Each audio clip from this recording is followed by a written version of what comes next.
Hello, welcome to another Midweek Message. It's Tuesday. See, I know which day it is. I checked before I came on. Tuesday, 19th of September 23. The time is 9:15. Now, the weather's not too good. 17°C, which is 66 Fahrenheit. 88% humidity. 1008 millibars on the barometer. And the wind, well, crikey, from the west. The cherry tree's almost folded over. The flag's trying to rip itself off the pole. It's not good at all. We had a storm. When was that? Saturday night. 11:30. I was in my radio room here, tuning around on shortwave bands and talking to various people as I do. And I heard this continuous rumbling, just continuous. So I went to the back of the house, looked out of the bedroom window, and over the sea, it was lightning, constant lightning flashing all the time, and the thunder was constant. It was just one long rumble for about half an hour, and it was getting closer and closer, and I was thinking, this is going to be dangerous. I disconnected all my aerials and dealt with that, but it really was a bad storm. I looked on one of these storm things, you know, where you see the map and where all the lightning strikes are. It covered basically the whole of the south of the UK, all of northern, well, not just northern France, way down into France, over to Germany, everywhere. It was just a mass of lightning strikes. Quite incredible and quite frightening, to be honest. And halfway through it started raining. I couldn't then hear the thunder for the rain. It was a monsoon. I've very rarely seen rain like that. Anyway, there we are. That's all over now. We just got a very windy and damp and horrible day. John, thank you for your message about dog poo. He says the reason you don't see all the white poo these days is because the dogs don't eat bones. That's a good point. That's a good point, John. In the old days, there were butchers' shops everywhere, and there aren't now. They've all gone. And you could get bones from the butchers for your dog. So that's a good point. That must be right. I'm going to go with that, John. I agree with that. Thank you for your email, Mike. You're a lover of old radios. Yes, it's in the blood, isn't it? A lover of old radios. I like that. Ray, thank you for your email. I've written here, dangerous things with fire. Yes, I wonder in your day you didn't burn houses down. We did, though. We mucked about with the gas poker, as I was talking about the other day. I had a Bunsen burner. I pulled the red gas poker hose off the gas tap in the lounge by the fireplace, stuck my Bunsen burner pipe on it, and I was trying to do glass blowing. I had a glass tube. You could buy that from the chemist in the old days, glass tubes and test tubes and stuff. And I was trying to do glass blowing. I thought I'd make a bottle or something. All I did was melt the end of the glass rod. That dripped onto the carpet and burnt the carpet. So I was in trouble. Great days though, weren't they? Ian, nice to hear from you. Yes, interview my mum. Now she's 90. As you say, Ian, she's got memories of the wartime. I have said to her in the past about interviewing her, chatting about the old days. Oh, I don't know what to say. And I think I've also had the idea of hiding my recorder. I might do that. My sister-in-law, yes, I keep threatening to make a recording of her memories and recollections of the National Health Service in the old days when she was a nurse, back in the 30s. No, she's not that old. She's not that old.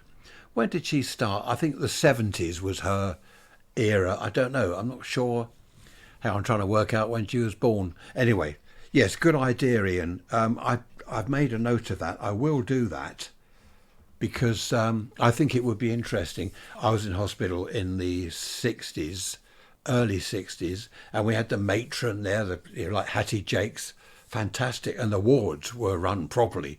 No messing about. The nurses couldn't muck around. They had the matron on their backs all the time. So that'll be interesting. Yes, I must get on to my sister-in-law. Oh, I must just mention that several of you liked Mark from Dublin. You liked his contribution, his audio chat. That was good, wasn't it? Several of you have said you like that. So that's good, Mark. Everyone likes you. Do some more. Well, anyone can do more. Just send me an audio recording and I'll stick it on one of the podcast episodes.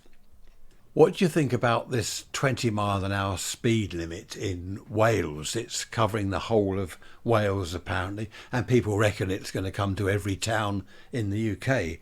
20 mile an hour speed limit. What do you think about that? Going to talk about that on Sunday, so if you've got any comments, raise rants at protonmail.com. Be nice to hear from you. Because in the old days, here we go, back in the old days when I was a boy, it was 30. Well, everywhere was 30 in a built-up area. There wasn't the amount of traffic, the amount of cars on the road, not the amount of people that we've got now. Blah, blah, blah. Of course, we've been there again and again, haven't we, over the years talking about that. But the 20 mile an hour thing, it is very slow.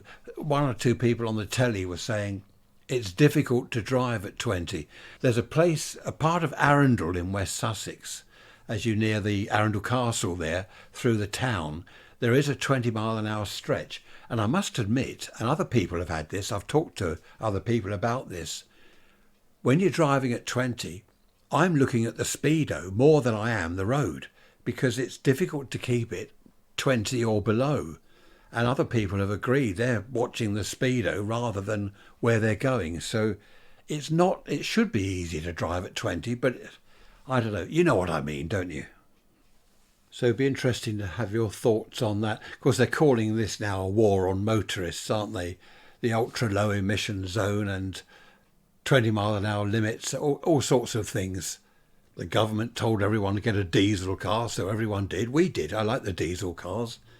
Next minute, they put the price of diesel up. Oh, you don't want diesel. That's bad. Get rid of that. You don't know what to do half the time. Look, talking of time, look, it's over 6 minutes now. One last thing, Neil. Nice to hear from you.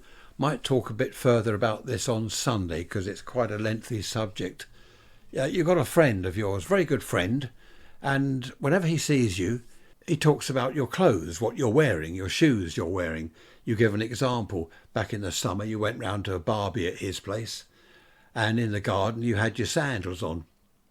And he pointed down, oh, look, you've got your sandals on. Oh. And he said, it's constant, this sort of thing, constant. He said, I've got a nice pair of brown corduroy trousers, which I quite like. Back in the early spring, it was a bit chilly. He wore the trousers and a matching brown jumper. So his friend looked at him up and down and said, oh, all in brown today. And he said, it might sound stupid, but it's annoying.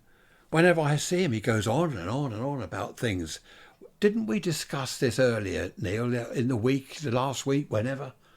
About people, they should mind their own business. Anyway, more on that on Sunday. And the 20 mile an hour thing and ULEZ and the good old days before we had all this nonsense. Look after yourselves. Don't do anything I wouldn't do. See you Sunday. Bye-bye for now.